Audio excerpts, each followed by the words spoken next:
निकल गए,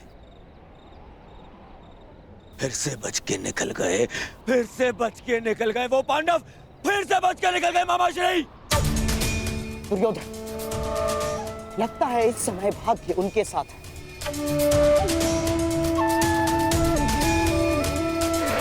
परंतु वर्ष में 6 बार ऋतु बदलते हैं, 6 बार। पूरा 1 वर्ष है हमारे पास। हमारा भी समय आएगा दुर्योधन, अवश्य आएगा, अवश्य। परंतु अब बहुत रात्रि हो चुकी है। अब रात्रि के इस अंधकार में उन पांडवों का पीछा करना असंभव होगा। अब क्या करना है, इसका निर्णय हस्तिनापुर जाकर ही करेंगे।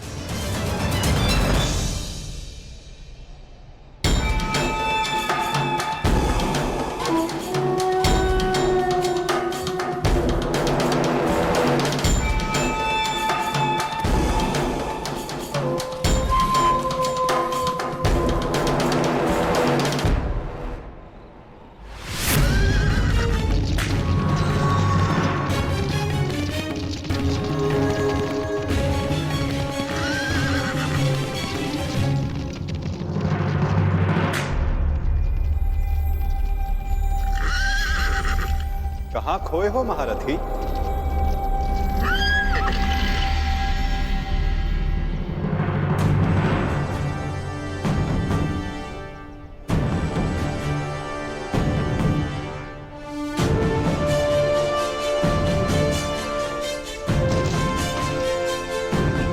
प्रणिपात केशव,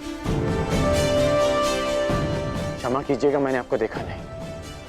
क्योंकि मन उद्विग्न है, द्वंद अधूरा छोड़कर आ गए। हाँ, पाषाण बनकर जिस जल में गिरे थे उसी के साथ छल किया अंगराज। क्या इसे मैं ये संकेत समझूं कि तुम न्याय के पक्ष में आ रहे हो? आप तो सब जानते हैं केशव। हाँ, परंतु तुम्हारे मुख से सुनने का अलग ही आनंद है मित्र। तुम्हें सुनना अच्छा लगता है। तो सुनिए, मैंने छल नहीं किया, मैंने छल रोकने का प्रयास किया है। प्रयास किया है कि द्यूत में जो अधर्म हुआ उसे धर्म युद्ध से धोया जा सके। और यदि इसे कोई छल मानता भी है तो मेरा मानना है कि एक महान लक्ष्य के लिए एक असत्य का पाप चढ़ भी जाए तो कोई बुराई नहीं। और वैसे भी मेरे कंधों पर श्राप का बोझ इतना बड़ा है कि एक छोटे से पाप का बोझ कोई अंतर नहीं डालेगा वासुदेव। आज्ञा दीजिए वासुदेव।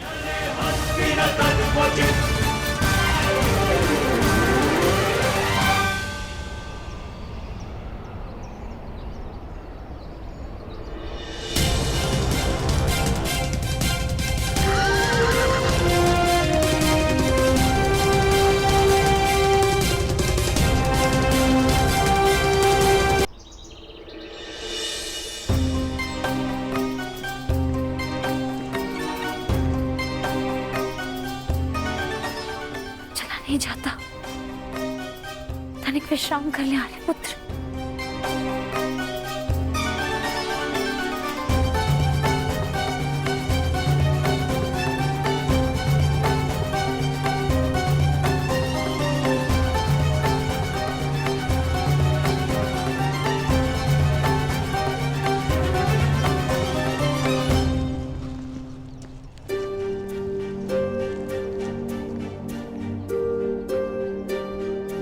प्यास लगी है।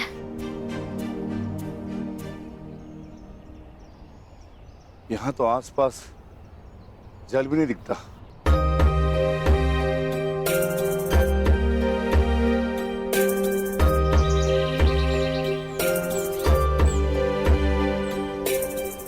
अनुज भाई, वो देखो, जल पक्षी। यहाँ जल अवश्य होगा। ज्येष्ठ, मैं जाकर जल लेकर आता हूँ।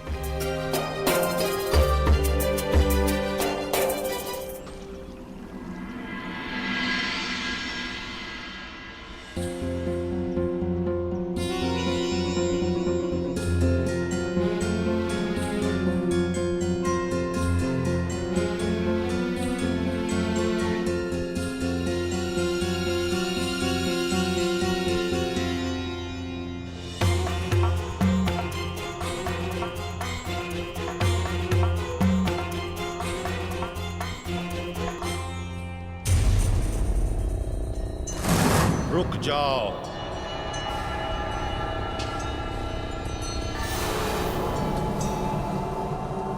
ये सरोवर मेरा है। इसका जल उपयोग में लेने से पूर्व मेरे प्रश्नों का उत्तर देना होगा।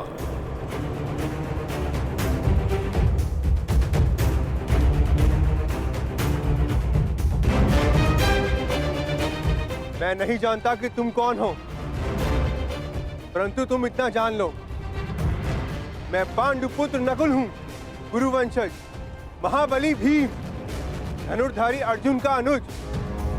मुझे तुमसे कोई भय नहीं है। ये वीर भोग्य वसुंधरा है। मुझ में बल है और मैं जल लूंगा।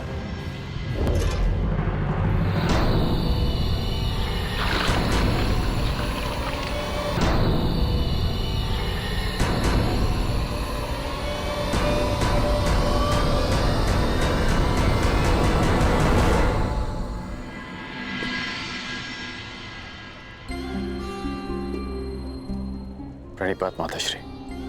यशस्वी भव। आपने मुझे स्मरण किया?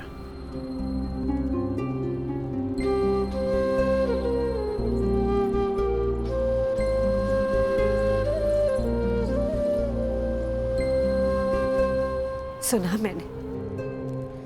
कल क्या हुआ, किस प्रकार तुमने मेरे पुत्रों को फिर वनवास जाने से रोका। धन्यवाद करना था तुम्हारा। परंतु मन में एक प्रश्न है जिनका तुम दमन करना चाहते थे।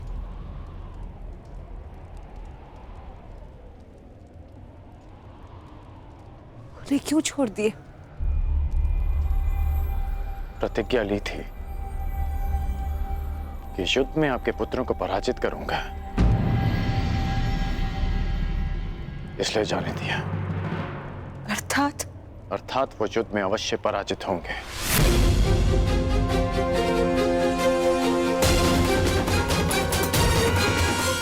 परंतु एक वचन भी है कि आपके पुत्र 1 वर्ष का अज्ञातवास अवश्य पूर्ण करेंगे।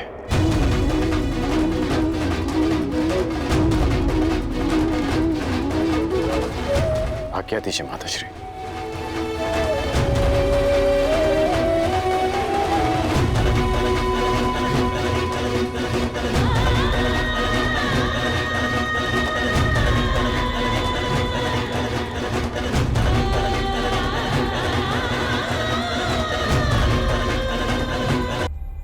जिनका तुम दमन करना चाहते थे, उन्हें क्यों छोड़ दिए? प्रतिज्ञा ली थी कि युद्ध में आपके पुत्रों को पराजित करूंगा, इसलिए जाने दिया। परंतु एक वचन भी है कि आपके पुत्र 1 वर्ष का अज्ञातवास अवश्य पूर्ण करेंगे।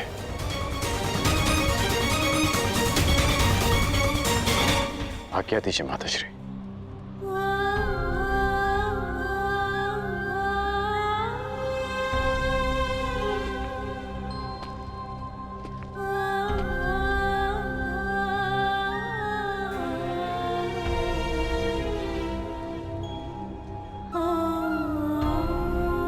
कदाचित मैं तुम्हें बता सकती पुत्र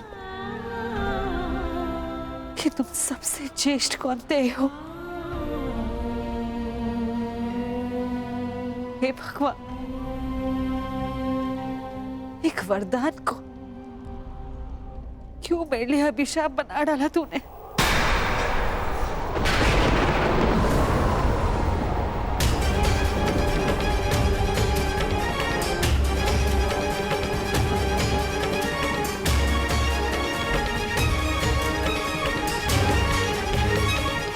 हे ईश्वर, कौन सा संकट आने वाला है मेरे पुत्रों पर।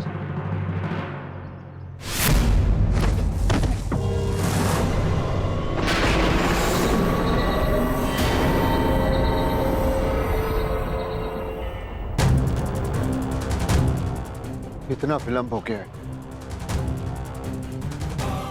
अब तक तो नकुल को आ जाना चाहिए था। मैं देख कर आता हूँ ज्येष्ठ, कहीं कोई संकट तो नहीं। मैं भी साथ चलता हूँ। दुर्योधन के गुप्तचर हमारी खोज में है। कहीं उनकी ओर से कोई संकट ना आया हो। यदि शत्रुदल से कोई हुआ तो ज्येष्ठ उन्हें तो मैं स्वर्ग लोक भेज कर आऊंगा।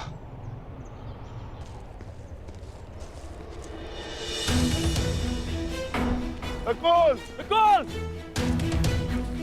नकुल! नकुल! भ्राता भीम, नकुल, नकुल!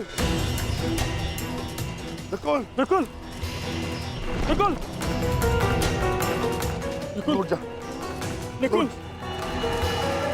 देखिए ना भ्राता भीम, क्या हुआ है नकुल को? ये कुछ बोल क्यों नहीं रहा? नकुल! नकुल उठ जा। नकुल,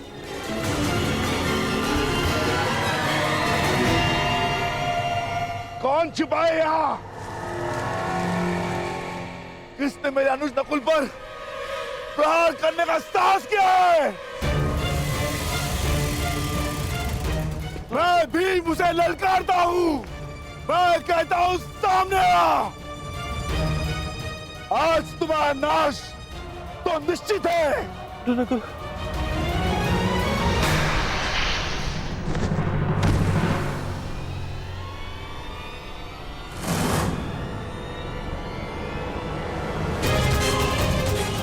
अरे ये क्या हो गया? कदे उठो। नकुल, कदे उठो।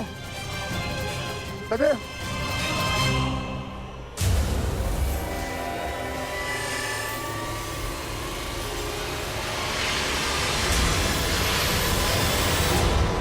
भ्राता भीम!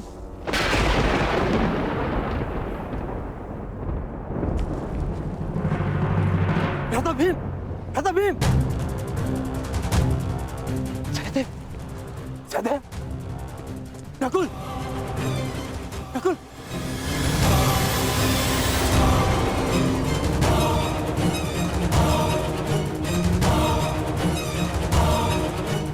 जो महाबली भीम को गिरा सके वो किसी सामान्य मनुष्य की वश की बात नहीं। तुम अवश्य कोई मायावी हो। तुम जो भी हो, यक्ष, किन्नर, गंधर्व, मायावी, पिशाच, प्रेत, मेरे समक्ष प्रस्तुत हो और मेरे भाइयों को जीवित करो, अन्यथा अपने प्राण देने के लिए तत्पर हो जाओ।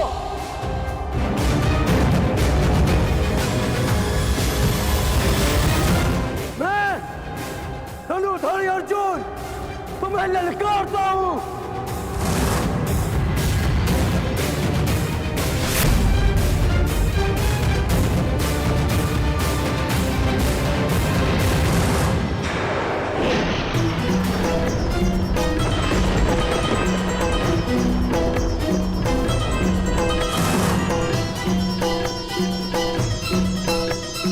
पांचाली, ये भाला तुम्हारी सुरक्षा के लिए। मैं अपने अनुजों को ढूंढने जा रहा हूं। मैं भी साथ चलूंगी आर्या। नहीं पांचाली, संकट पता नहीं कितना बड़ा होगा। ये भाला अपने पास रखो। और हाँ, यदि मैं ना लौटा तो तुम सुरक्षित पांचाल लौट जाना। परंतु पांचाली, ये मेरी आज्ञा है।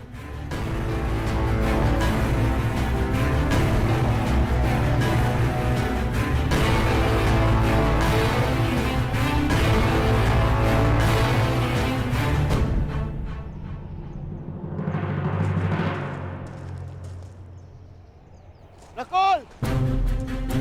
भीम! सहदेव!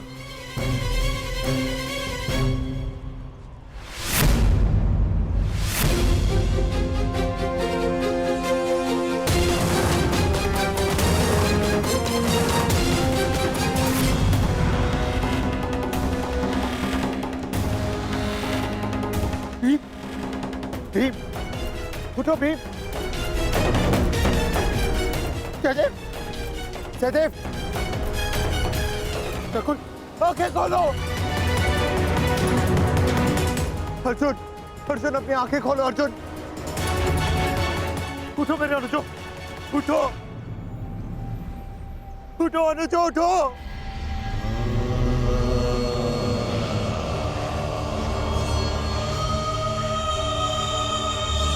कैसा ज्येष्ठ युद्ध में हारे जाने के पश्चात भी जिन्होंने मुझ पर अपना विश्वास नहीं हारा, उनकी सुरक्षा मैं कैसे नहीं कर सका? क्या उत्तर दूंगा?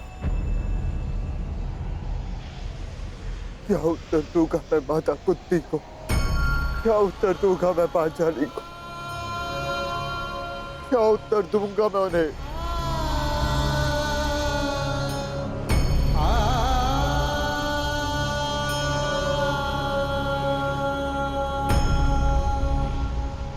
मैं नहीं जानता कि आप कौन, परंतु मैं ये जानता कि मेरे अनुजों की हत्या में आपका हाथ अवश्य, आप अदृष्टि अवश्य है। परंतु मैं ये जानता हूं कि आप मुझे सुन और देख अवश्य सकते हैं। तो आप ये भी सुन लीजिए, ना तो ये युधिष्ठिर अपने अनुजों को अपने साथ लेकर जाएगा या इसी सरोवर के तट पर अपने प्राण दे देगा। कृपा करके बताएं कि आप कौन है? मैंने तुम्हारे भाइयों की हत्या की है और तुम्हारे भाइयों का वध हुआ क्योंकि वो इसी के पात्र थे। उन्होंने मेरी आज्ञा की अवहेलना की थी।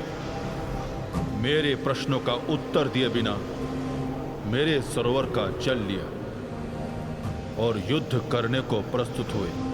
अब तुम्हारी बारी है युधिष्ठिर। मेरे प्रश्नों का उत्तर दोगे या युद्ध का आह्वान? बिना शत्रु को जाने, बिना उसका मंतव्य पहचाने युद्ध करना धर्म नहीं। इसीलिए समक्ष प्रस्तुत होकर आप मुझे बताएं कि आप कौन हैं।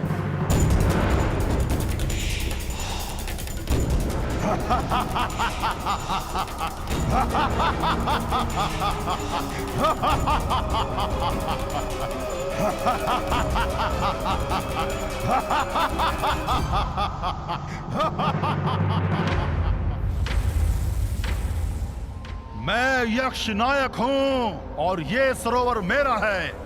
पंच तत्वों पर केवल परमेश्वर का अधिकार है, तो फिर इस जलाशय के जल का उपयोग करने से आप किसी को कैसे रोक सकते हैं? ऐसे कैसे किसी के प्राण ले सकते हैं आप? उत्तर दीजिए। मैं व्यर्थ विवाद नहीं करता हूं युधिष्ठिर।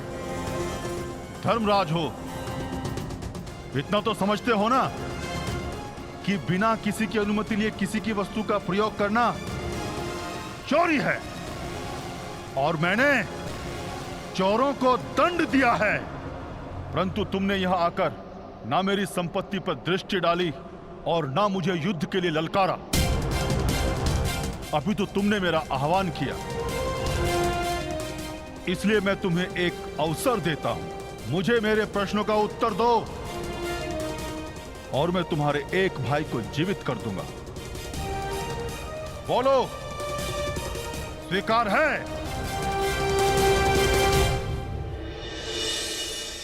हे प्रभु,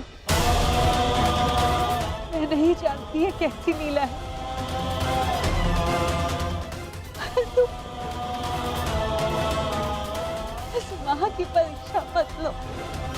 मेरे पुत्रों की रक्षा करो प्रभु, मेरे पुत्रों के। अपने भाइयों के पश्चात मुझे अपने जीवन का कोई मोह नहीं है महोदय।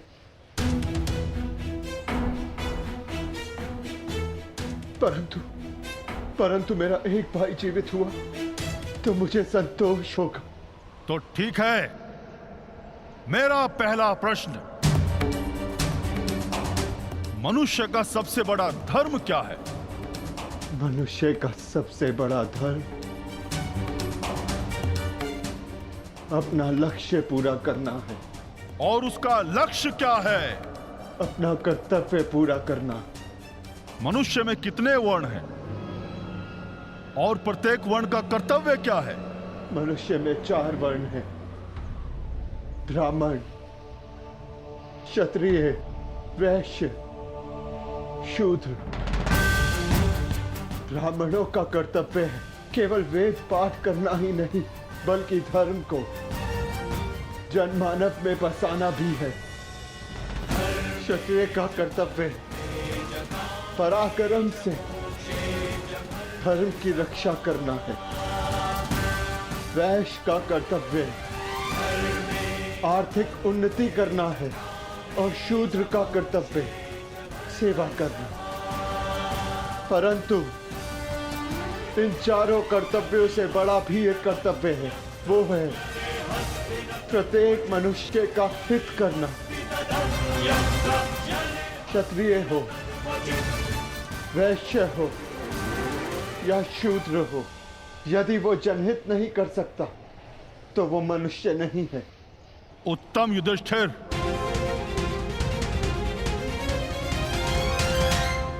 ज्ञान है जिसकी धारा अज्ञान की चट्टान को काट कर बहती है। भूमि से अधिक सहनशील कौन है? माता भूमि से अधिक सहनशील होती है। और आकाश से ऊंचा कौन है? आकाश से ऊंचा स्थान पिता का है। वायु से अधिक गति किसकी है? और भूसे के तिनकों से अधिक संख्या किसकी है? मन की गति वायु से अधिक तीव्र है और चिंता की संख्या भूसे के तिनकों से अधिक है। विदेश में मनुष्य का संबंधी कौन है? रोगी का संबंधी कौन है? और मृत्यु शैया पर लेटे मनुष्य का संबंधी कौन है? विदेश में मनुष्य का सबसे बड़ा संबंधी उसकी विद्या है, जो एक मित्र की भांति उसे हर संकट से बचाती है। रोगी का संबंधी उसका चिकित्सक है, जो पत्नी और माता की भांति उसकी सेवा करता है। और मरने वाले का संबंधी केवल धर्म और दान है, उसके सत्कर्म है, जो मरने के पश्चात उसके साथ जाते हैं। क्या है जिसके नाश से मनुष्य सबका प्रिय बन जाता है? क्या है जिसके नाश से मनुष्य सुखी हो जाता है? और कौन सा शत्रु है जो मनुष्य का नाश करता है? अहंकार के नाश से मनुष्य सबका प्रिय हो जाता है। कामनाओं के नाश से वो सुखी हो जाता है। और वो शत्रु जो मनुष्य का नाश कर दे वो क्रोध है। अंतिम प्रश्न युधिष्ठिर, बताओ, संसार का सबसे बड़ा आश्चर्य क्या है?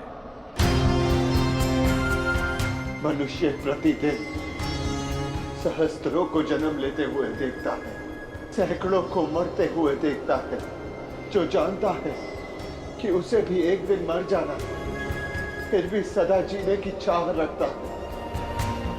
ये संसार का सबसे बड़ा आश्चर्य है। तुमने मुझे संतुष्ट किया युधिष्ठिर, मैं प्रसन्न हुआ। बताओ, तुम्हारे किस भाई को जीवित करूं? भीम को या अर्जुन को? ये दोनों महाबली हैं, तुम्हारी रक्षा कर सकते हैं। मनुष्य की रक्षा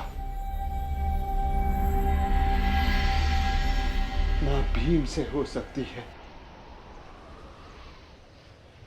ना अर्जुन से, मनुष्य की रक्षा यदि हो सकती है तो केवल उसके धर्म से, और मेरा धर्म कहता है कि जो मेरे लिए सबसे पहले दांव पर लगा, जिसने मेरी प्यास बुझाने के लिए सबसे पहले अपने प्राण दिए, मेरा वो अनुज नकुल जीवित हो जाए। हमारी दो माएं हैं, एक माता कुंती का पुत्र, मैं जीवित हूं, और दूसरी माता मादरी का पुत्र नकुल जीवित रहे। अति उत्तम युधिष्ठिर, जो विपत्ति में भी न्याय और धर्म का साथ नहीं छोड़े वही सफल होता है। तुम अपनी परीक्षा में सफल हुए।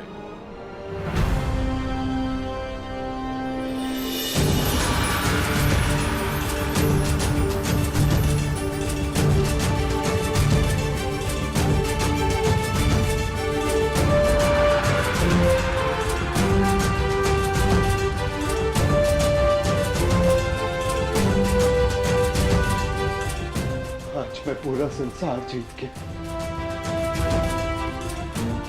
मेरे पांचों भाई मेरे साथ हैं,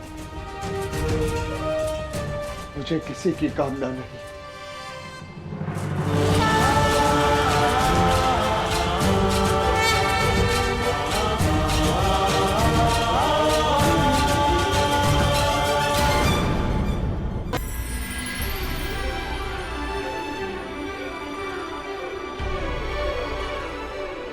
मैं धर्मराज हूं युधिष्ठिर, तुम्हारा पिता।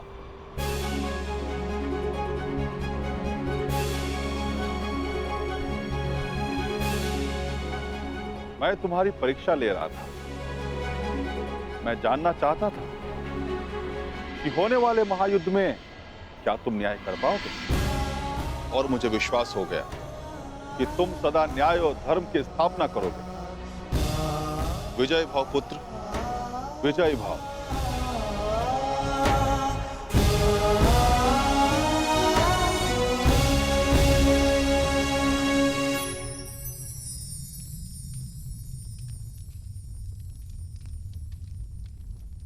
मेरे सभी पुत्र अब सुरक्षित हैं। धन्यवाद देव।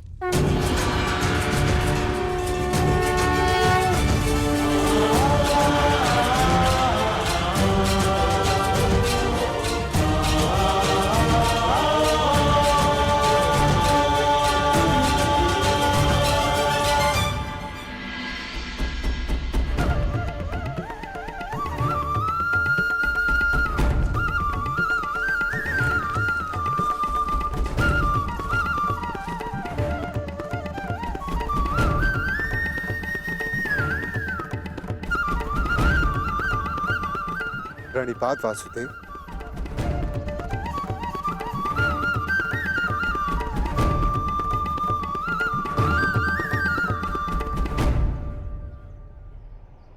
आप यहाँ वासुदेव? हाँ धर्मराज, तुम एक परीक्षा में भले ही सफल हो गए, परंतु मैं यहाँ अगली परीक्षा के लिए तुम्हें सावधान करने आया हूं। कैसी परीक्षा माधव? अज्ञातवास की परीक्षा अर्जुन, जो सरल नहीं होगी। क्या उसके विषय में कुछ सोचा है? जैसे वनवास कट गया वैसे ही अज्ञातवास भी कट जाएगा माधव। नहीं युधिष्ठिर, मनुष्य को अपनी कठिनाइयों से निकलने के विषय में पहले सोच लेना चाहिए, क्योंकि कठिनाइयों का लाभ उठाने के विषय में उसके शत्रु पहले सोच लेते हैं। असंभव! कैसे हो सकता है ये? पांडव बचकर कैसे निकल गए?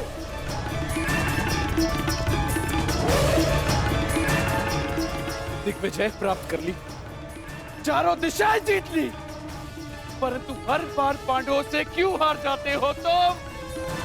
इतने सैनिक साथ थे, शकुनी तुम भी थे, फिर कैसे असफल हुए? कैसे?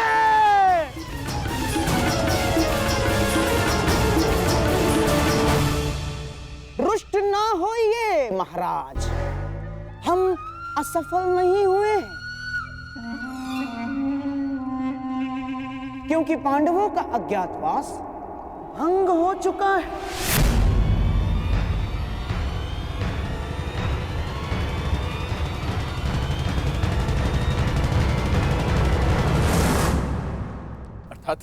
अर्थात ये महाराज कि अंगराज कर्ण ने पांडवों को अज्ञातवास में देखा था।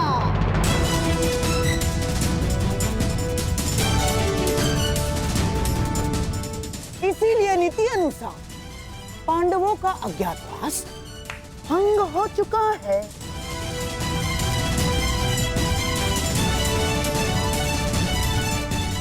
है ना कर्ण? क्या ये सत्य है कर्ण? तुमने पांडवों को देखा था?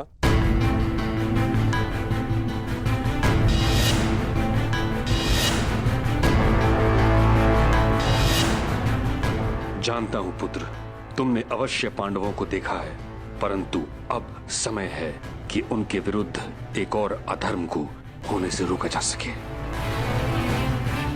उत्तर दो कर्ण, क्या तुमने पांडवों को देखा था? जी, देखा था।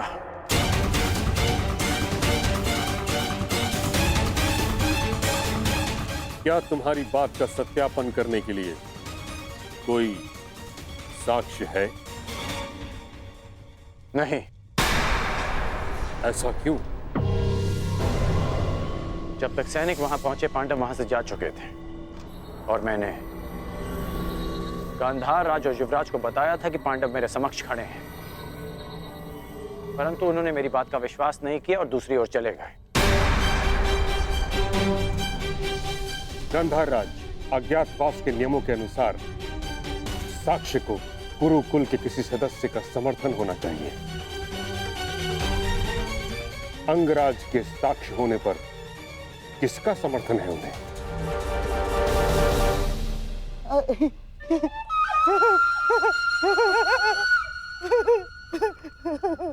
अंगराज कर्ण की बात पर कौन अविश्वास कर सकता है महामहिम? और उनके साक्ष्य होने पर स्वयं कुरुवंश के सम्राट दुर्योधन का समर्थन भी है, हैं? हाँ, मुझे अपने मित्र कर्ण के ऊपर पूर्ण विश्वास है।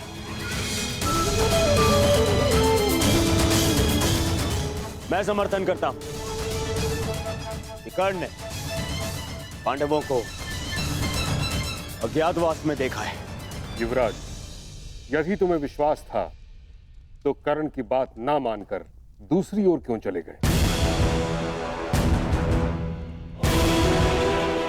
और आप गांधार राज, यदि आपको कर्ण की बातों पर विश्वास था तो आप उसके पास क्यों नहीं गए? इसका अर्थ यह है कि आपको कर्ण पर विश्वास नहीं था, अर्थात अज्ञातवास भंग नहीं हुआ।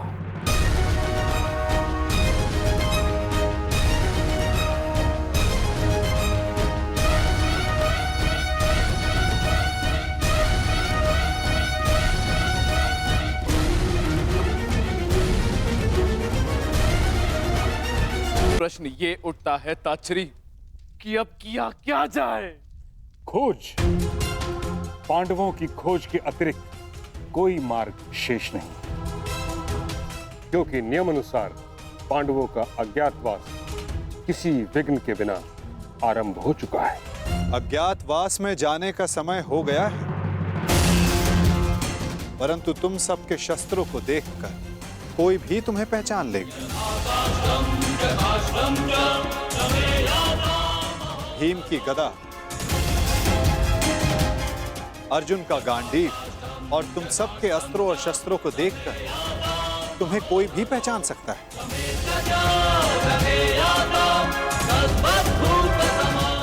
इसीलिए जाने से पूर्व इन्हें छिपा देना आवश्यक है।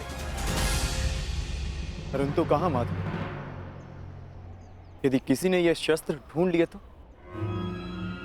कोई भी स्थान सुरक्षित नहीं है। स्थान सुरक्षित नहीं होता अर्जुन, स्थान सुरक्षित किया जाता है। मैं समझा नहीं माता। अपने अस्त्रों और शस्त्रों को नीचे रखो।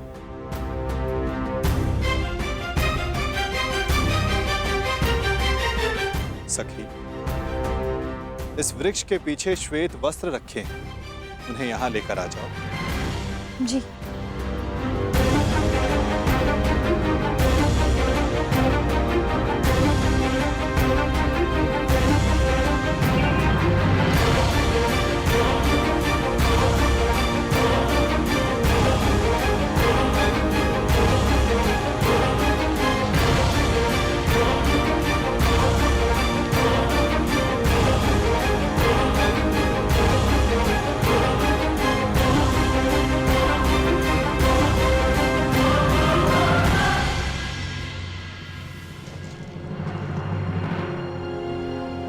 अब जो भी इसे देखेगा उसे यह प्रतीत होगा कि ये एक मृत शरीर है।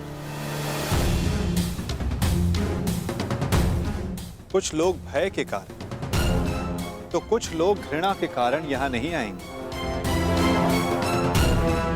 इस शमी के वृक्ष पर 1 वर्ष तक ये अस्त्र और शस्त्र सुरक्षित रहेंगे। परंतु अब सबसे महत्वपूर्ण प्रश्न ये खड़ा होता है कि अज्ञातवास में जाओगे कहां?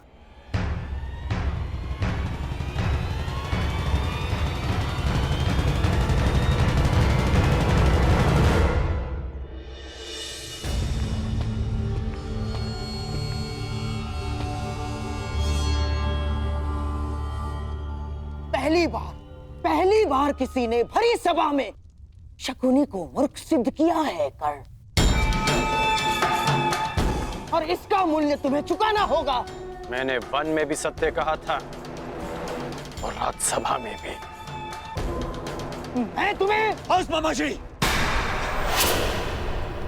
बस। एक दूसरे के ऊपर आरोप लगाने बंद कीजिए। तो हो गया। अपने घायल दम पर आरोप का मलहम लगाना बंद कीजिए। और तुम कौन? अपने आप को मेरा सेवक कहते हो ना? तो ठीक है, अब तुम मेरा आदेश मानोगे। जाके ढूंढो उन पांडवों को। केवल 1 वर्ष है मेरे पास, केवल 1 वर्ष। आर्यव्रत के सभी राजा या तो मेरे अधीन हैं और या मेरे मित्र। तो अब जाओ और ढूंढो इन्हें, गुप्तचर भेजो, जो करना है करो। परंतु मुझे सूचित करो कि पांडव कहां छुपे हैं। बस। जिस आर्यव्रत पर विजय पाने के लिए 12 वर्ष लग गए दुर्योधन, 12 वर्ष, वहां 12 महीनों में पांडवों को कैसे ढूंढ पाओगे तुम? अब हमें ये कार्य शक्ति से नहीं, युक्ति से करना होगा दुर्योधन। लीजिए, ये नई युक्ति आई, अर्थात मामाश्री। अर्थात पांडव किसी भी परिस्थिति में हमारे मित्र राष्ट्रों में नहीं जाएंगे ना। वो वहां जाएंगे जिन्होंने हमारी अधीनता स्वीकार तो कर ली है, परंतु जो मन से पांडवों के पक्ष में है। मन से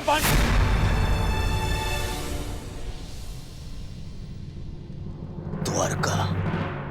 दुर्योधन को लगेगा कि तुम सब द्वारिका में छिपे हो, इसलिए वो अपने गुप्तचर द्वारिका और तुम्हारे मित्र राजाओं के यहां भेजेगा। और यदि वो कहीं असावधान होगा तो केवल उस स्थान पर जहां स्वयं उसके मित्र हैं, क्योंकि मनुष्य अपनी खोई हुई वस्तु कभी अपने ही आंचल में नहीं ढूंढता। मैं समझा नहीं, आपका संकेत क्या है वासुदेव? तुम विराट नगर जाओ युधिष्ठिर। विराट नगर के राजा केवल नाम के राजा हैं और वहां पर शासन रानी सुदेशना के भाई कीचक का चलता है और कीचक दुर्योधन का सबसे परम मित्र है। इसलिए दुर्योधन कभी सोच ही नहीं पाएगा कि तुम सब वहां छिपे हो। सूर्य भले ही मेघों में छिपा, परंतु उसका तेज युधिष्ठिर धर्मराज है, इसलिए कहीं उपदेशक या मंत्री बना बैठा होगा। इस बार तुम्हें अपनी प्रकृति से भिन्न व्यवहार करना होगा युधिष्ठिर।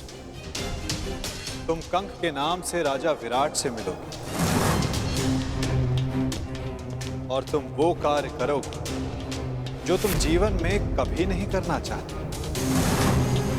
तुम राजा विराट के साथ चौसर खेलोगे।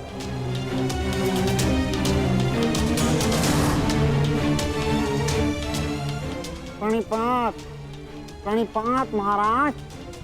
वृकोदर भीम के पेट की अग्नि बुझती नहीं, इसीलिए वो कहीं मिष्ठान्न के प्रतिष्ठान पर होगा। उसकी भूख स्वयं उसका पता बता दे। तुम्हें अपनी भूख पर नियंत्रण रखना होगा भीम। तुम वल्लभ बनकर विराट की भोजनशाला में काम करोगे।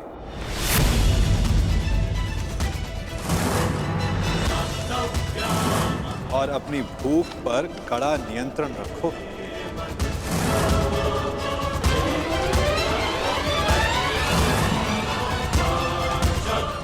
और अर्जुन, उस महाधनुर्धर का पौरुष कहां छिप सकता है ना? वो कहीं होगा सैनिक के वेश में अपना पौरुषत्व दिखाएगा। और तुम पार्थ, समय आ गया कि उर्वशी से मिले श्राप को वरदान सिद्ध करने का। तुम्हें 1 वर्ष के लिए अपने पौरुष को त्यागना होगा। नपुंसक बृहन्नल्ला बनकर तुम राजा विराट की संगीतशाला में कार्य करो।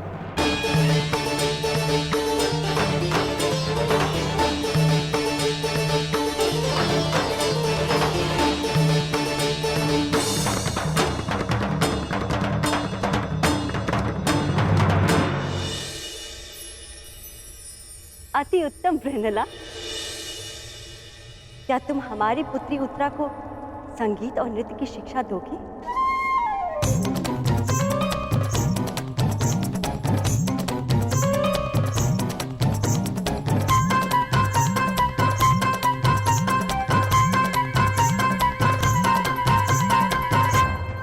अवश्य महारानी, मैं आपकी अपेक्षाओं पर खरी उतरूंगी।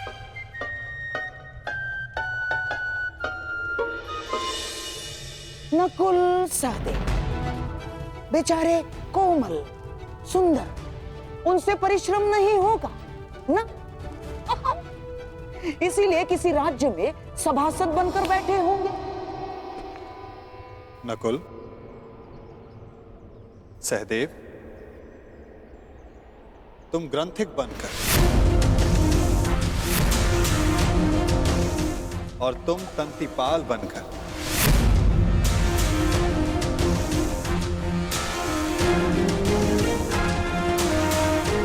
विराट नगर की गौशाला और अश्वशाला में कार्य करो।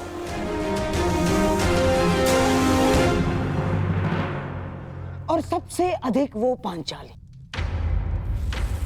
उसका तेज, उसकी आंखों की ज्वाला कहां किसी से छिप सकती है दुर्योधन?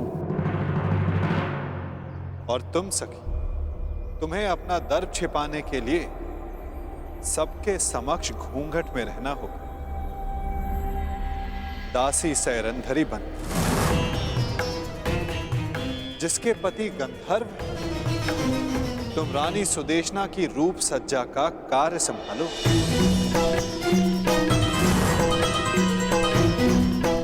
सैरंधरी, ये तो अति उत्तम है कि तुम सदा घूंघट में ही रहोगी, क्योंकि हम नहीं चाहते कि तुम्हारा रूप देखकर विराट राज्य तुम्हारे वश में हो।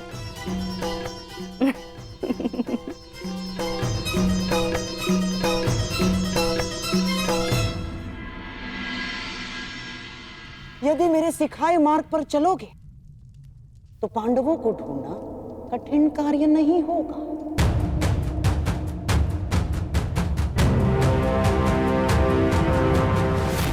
भूल कर रहे हो गांधार राज, पांडव पकड़ में नहीं आएंगे क्योंकि वो वासुदेव के दिखाए मार्ग पर चल रहे हैं। कलिंग, कौशल, मगध, छेदी सभी राज्यों से हमारे गुप्तचर रिक्त हाथ लौट रहे हैं। कहीं भी किसी भी राज्य से पांडवों का एक सूत्र हाथ नहीं लग रहा है। क्या पूरे भारतवर्ष में नहीं है वो? ऐसे कहां अंतर्ध्यान हो गए हैं ये पांडव? युवराज की जय हो। मैं पांडवों की खोज में काशी गया था, पर काशी में भी पांडवों की कोई सूचना नहीं मिली युवराज। तुम्हारा साहस कैसे हुआ मेरे सामने आने का? कैसे साहस हुआ? कैसे साहस हुआ?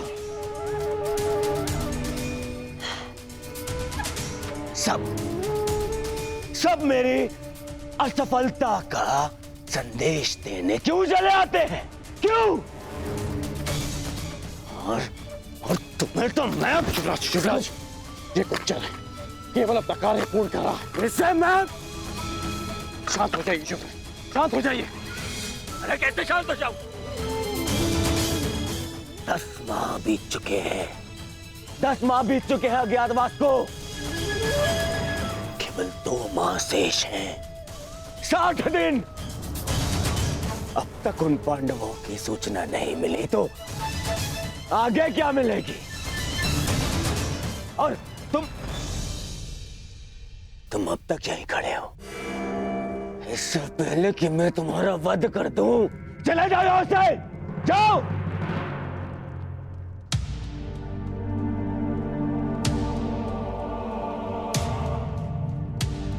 मेरी सफलता मुझसे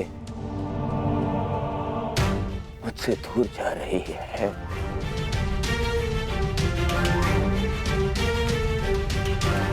और मेरा मित्र तो मुझसे पहले ही दूर जा चुका है।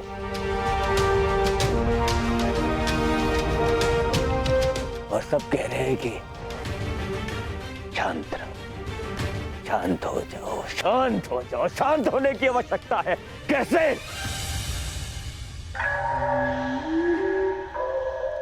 शांत होने की कोई आवश्यकता नहीं है दुर्योधन, क्योंकि मनुष्य का क्रोध ही उसके लक्ष्य प्राप्ति के लिए उसका उत्साह बढ़ाता है।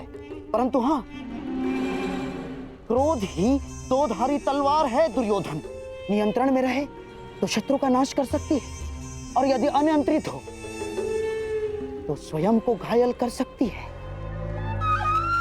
इसलिए तुम्हारी ये क्रोध शक्ति पांडवों को ढूंढने में लगाओ। और कहा मामा जी?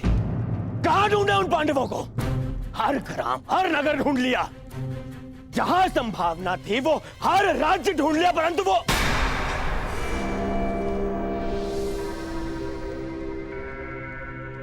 कहीं ऐसा तो नहीं कि हमें जहां ढूंढना चाहिए हमने वहां नहीं ढूंढा। हमारे किसी मित्र राज्य में। हाँ दुर्योधन, हर जगह तो नहीं ढूंढा है हमने पांडवों को।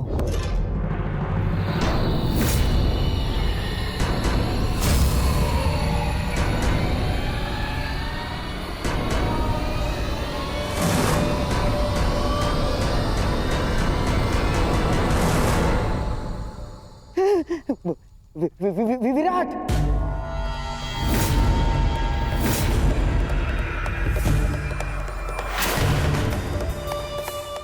विराट में ढूंढना शेष है। विराट हमारे अधीन है, और विराट का सेनापति कीचक तुम्हारा मित्र। इसीलिए हमने विराट में गुप्तचर भेजे ही नहीं। और अवश्य पांडव यही सोचकर विराट नगर में होंगे कि हम उन्हें वहां ढूंढेंगे ही नहीं।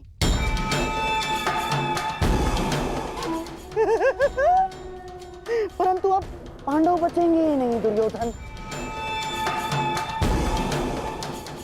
आज ही मैं अपने गुप्तचरों को विराट जाने की आज्ञा देता हूं, आज ही। नहीं, वहां गुप्तचर नहीं जाएंगे।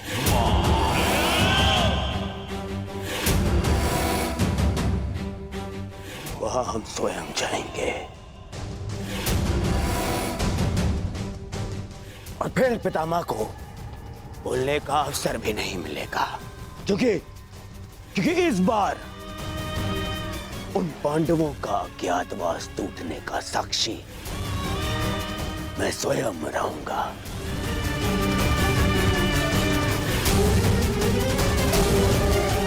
और फिर कीचक मेरा परम मित्र है।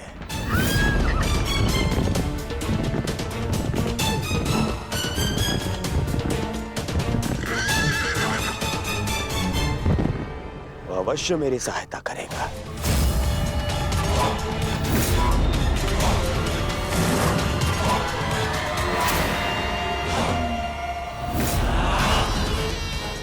कीचक कहने को सेनापति है,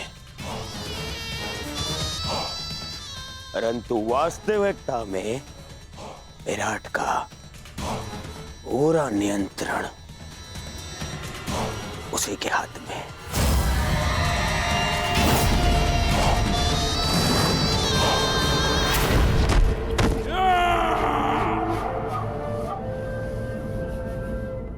और जब तक वो पांडव नहीं मिल जाते, हम कीचक के साथ विराट में ही रहेंगे।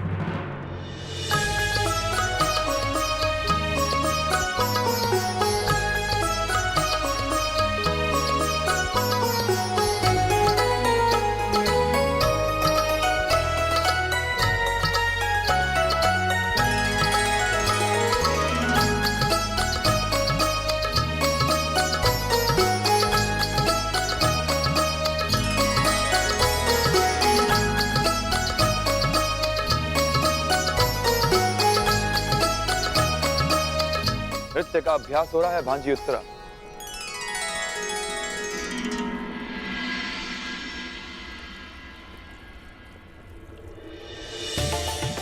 महावश्री,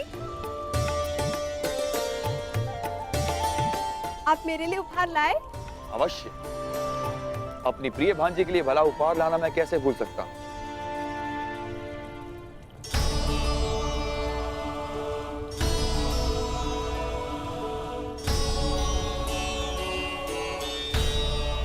ये क्या महावश्री, फिर से वस्त्र? ये कोई साधारण वस्त्र नहीं है उत्तरा। कलिंग राज्य का सबसे श्रेष्ठ वस्त्राकार के हाथों का बुना मलमल है।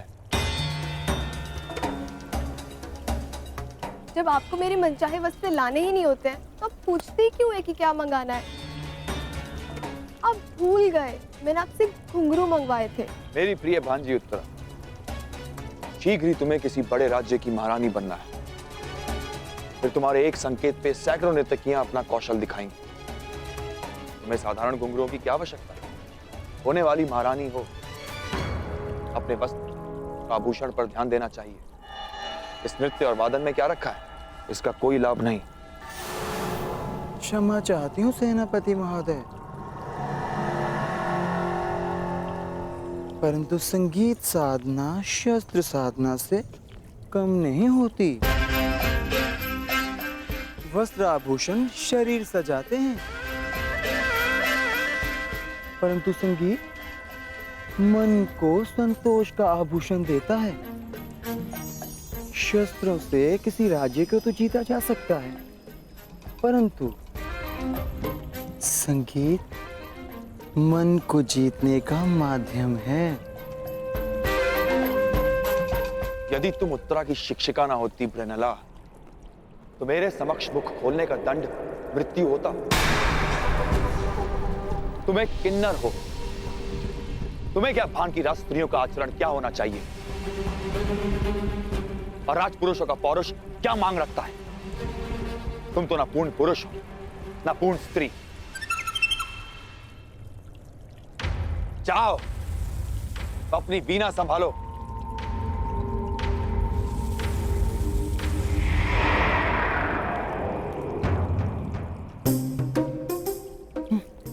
चलिए राजकुमारी, अभ्यास पुनः प्रारंभ करते हैं।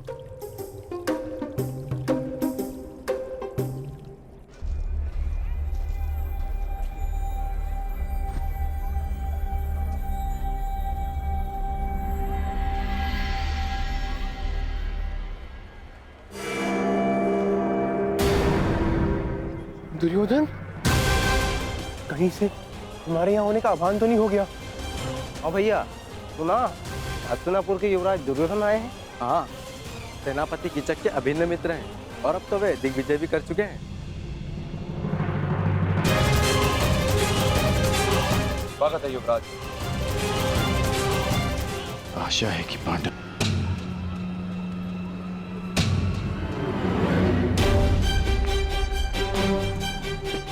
मुझे बाकी को भी जाकर सावधान करना होगा। कदाचित दुर्योधन को सूचना मिल चुकी है कि हम यहाँ पर हैं। राजमहल की ओर बढ़ रहे हैं, अर्थात भ्राता युधिष्ठिर संकट में है। सर्वप्रथम मुझे उन्हें जाकर सावधान करना होगा।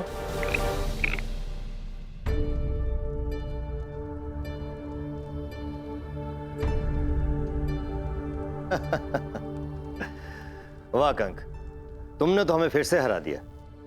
तुम तो द्यूत में बड़े ही प्रवीण हो। इसमें कौन सी बड़ी बात है पिताश्री?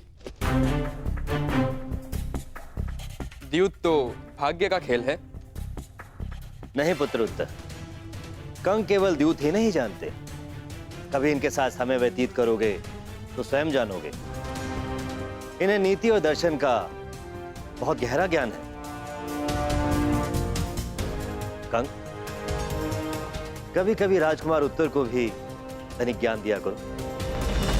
मुझे उसकी कोई आवश्यकता नहीं, और वैसे भी राजकुमारों के लिए शस्त्र ज्ञान अधिक होता है, और जो कि मुझे मेरे मामा श्री कीचक भली भांति सिखा रहे हैं। आप जानते हैं कंक महोदय, मेरे मामा श्री युद्ध में अपराजय है।